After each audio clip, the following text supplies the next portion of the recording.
السلام علیکم ورحمۃ اللہ وبرکاتہ۔ آج ہم العربیۃ للطالبین حصہ دوم 8ویں چیپٹر کے دوسرے سبق کی دوسری مشق ہم پڑھ رہے ہیں اور اس کا آج ہم 143 نمبر صفحہ حل کریں گے۔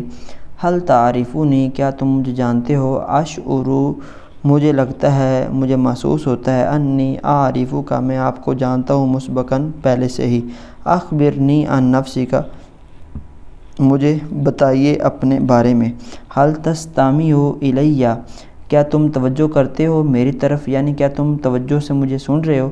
لا استطیع سماعک، میں آپ کی آواز نہیں سن سکتا یا میں آپ کو نہیں سن سکتا۔ ارفع، بلند کیجئے، صوتک، اپنی آواز من فضلک، برائے مہربانی۔ حل تواجہ مشکلۃ، کیا تمہیں سامنا ہے مشکلۃ، کسی پریشانی کا؟ لا شیء، کچھ نہیں۔ لا توجد مشکلۃ، کوئی پریشانی نہیں پائی جا رہی۔ من ینادی، کون بلا رہا ہے یا کون بلاتا ہے؟ ینادی کل استاذ، استاد بلا رہا ہے آپ کو۔ من یطلب، کون پوچھ رہا ہے؟ یطلب المدیر خالدا، ناظم خالد کا پوچھتا ہے یا پوچھ رہا ہے۔ حل ھناک مشکلۃ، کیا وہاں کوئی پریشانی ہے؟ کل شیء بخیر، سب کچھ ٹھیک ہے۔ لا مشکلۃ، کوئی پریشانی، کوئی مسئلہ نہیں۔ مرحبا، یہ یاد رکھیں، جیسے ہم گفتگو کرتے وقت ہم بولتے ہیں ہیلو ہیلو، تو یہ عربی جو ہے نا، یہ ہیلو کی جگہ پہ مرحبا یہ بولتے ہیں۔ مرحبا، ہیلو۔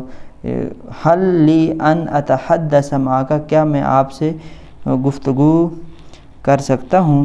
انا آسف، میں معذرت خواہ ہوں۔ فانا مشغول، الآن، میں ابھی مصروف ہوں۔ اسمع، سنیے۔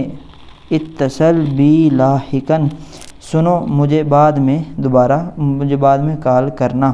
حسن، اچھا۔ ساتصل بک، میں کال کروں گا آپ کو۔ اراک لاحقا، میں آپ کو بعد میں ملوں گا۔ اتصل بی لاحقا، مجھے رابطہ کرنا، لاحقا، بعد میں۔